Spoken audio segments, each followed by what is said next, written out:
সংবাদ সংগ্রহ করতে গেলে বরিশাল জজ কোর্ট চত্বরে দুই সাংবাদিককে পিটিয়ে আহত করে মোটরসাইকেলে আগুন দেওয়ার ঘটনা ঘটেছে।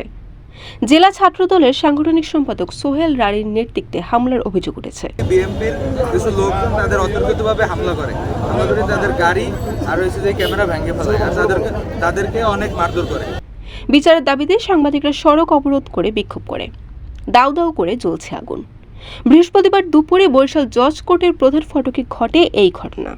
স্থানীয় পত্রিকার দুই সাংবাদিক এন আমিন রাসেল ও মনিরুল ইসলামকে পিটিয়ে আহত করে মোটরসাইকেলে আগুন দেওয়া হয়। কিছু লোক এখানে আমাদের সহকর্মী নুরুল আমিন রাসেল ভাই এবং তার সাথে ছিল মনির ভাই, তাদেরকে মারধর করতেছে এবং তাদের গাড়িটাকে পুড়িয়ে দিয়েছে।